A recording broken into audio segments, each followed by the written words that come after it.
Across the world, a fashion revolution is underway, as a global movement is calling for a fairer, safer, more environmentally conscious fashion industry.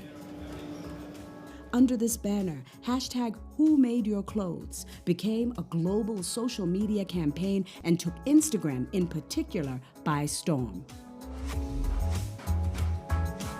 I'm so glad that people are actually waking up and thinking beyond what they're wearing and thinking that there's a person behind that, there's a person on the machinery, because that's something that we keep in our minds, because that's where our whole foundation is built on, the people that work with us and who help us to build this whole thing.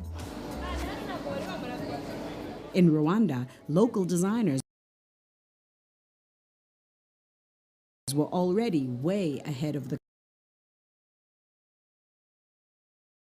curve. Rwanda is a great example to the rest of the world in terms of sustainability, because first of all, it inspired us. The fact that Rwanda has banned plastic bags, and it opened our minds. We can actually do better than that. We can just do better than creating a shoe. The rest of the world can be really inspired that not only the whole country, but also small companies like ours. Meet Isolde Shimwe and Kevin Gagirimpundu, the duo behind the Rwandan shoe brand Uzuri K&Y. Our design approach is pretty much looking at the environment, thinking of sustainability, colors, and thinking of the population, the people who are going to wear them. Launched in 2013, this proudly made in Rwanda brand uses only vegan leather and vet all of their suppliers to ensure they too are eco-friendly. We're being sustainable through sourcing great quality raw materials and materials that do not have any chemical dyes or any harmful materials that are included in them.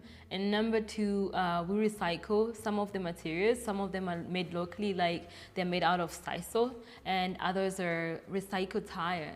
A tire is pretty much degradable for hundreds and hundreds of years. So reusing it is actually a great idea. And the best part of our product is that you can reuse it for the shoe, and the shoe will actually get old and you bring it back here to our store or to our factory. We make another shoe using the same tire. So it's never going anywhere. It's being used by human beings over and over again.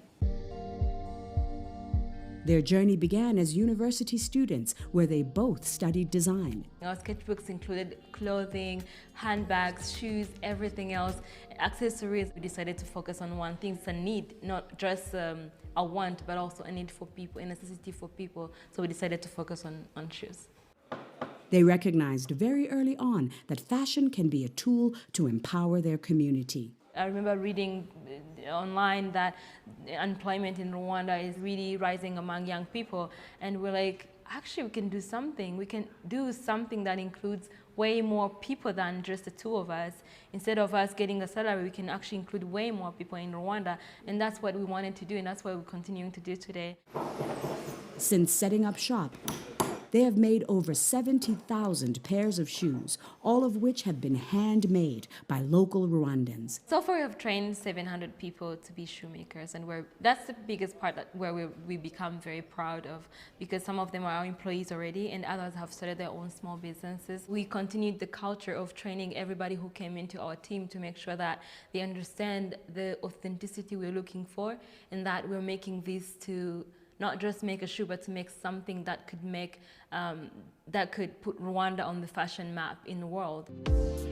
Today, they are recognized locally and globally as one of Rwanda's most celebrated fashion brands, but it has not been an easy road. When we were starting, the fashion industry was like a growing industry. There were not so many people doing fashion, and I would say that we pretty much rebirthed with the word fashion or the fashion industry in Rwanda. There were so little fashion designers and models and stylists, almost non-existing, but it's been a great journey to just be able to collaborate and grow together and create an industry together. I would say we have defined that you can do something hard and make it as simple as possible. I would say that we are the pioneers of the shoe fashion industry. They have also amplified the representation of women in both fashion and business in Rwanda. It's really my hope that people are able to relate to our stories. A lot of young women are able to relate to our stories and create something for themselves that they can bring to the world and share with the world. Just outside of Kigali, another community-orientated team is making waves, supplying beautiful handbags to Kate Spade in New York. Abahizi now is a social enterprise that has 255 employees. In order to be able to empower our employees and transform the community, so we came to work where the people are. 92% of them are women. They have children at home. They have families to care for. So working close to them helps them to be able to move after work, to move to their families and do other responsibilities. Abahizi means by working together we accomplish more in Kenya, Rwanda, and Darius Habamenshi is the co-op's general manager. Abahizi started in 2013. We started with 92 employees, and we had a variety of fashion accessories. But a year after, we got specialized in handbags. Their biggest client is Kate Spade, New York, and they recently also started to manufacture bags for another big global brand, Coach. As a social enterprise, we market ourselves to the international brands as an enterprise that will help also them to invest into the community, because the money that we make goes to the families of our employees, and the average of the number of children per employee are like around four. So a global brand investing into this business or sourcing from us helps also them to impact lives of a lot of people. Each handbag is hand-signed by the person who made it. It's very important for us to mention the name, to have the employees here sign on each of our handbags so that they know they are authors of what's going on. When the bags are sold, when they're in stores, and our story is in front of the bags, the clients know that their money is not just going to make only the brand rich, but their money is going to someone who is in a community somewhere in Africa, in Rwanda, and the money is going to help the whole family. From bags being made for the high streets of New York to the runways of Kigali Fashion Week. Next.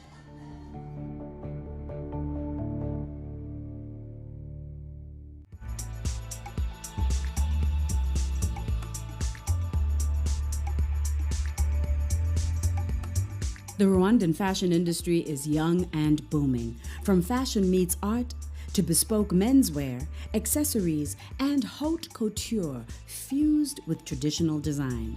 My vision as a designer is to be a well-recognized international fashion brand as Motions, and then to still have the roots from my culture. Moses Turahirwa is a pioneer in the Rwandan fashion industry. His label Motions is one of the country's top brands. Motions is now a made in Rwanda brand, a fashion brand, sold after understanding of a need of fashion in Rwanda. Motions is basically related to the cultural and the heritage of Rwanda. The inspiration from the cultural items, motifs, and techniques of tailoring. That's what we adapt to bring everything to the modernity and then contemporary style. Like many of his colleagues, Moses is an advocate for the hashtag Made in Rwanda social media campaign. Together with designers like Cedric Mizero, they are promoting Rwanda through fashion. Rwanda is the heart of Africa, and for me, it's a very special because through the history that we've been through, it's an amazing, amazing country. We always put Rwanda in my work. Both of these designers' journeys started at Kigali Fashion Week. I participated in Kigali Fashion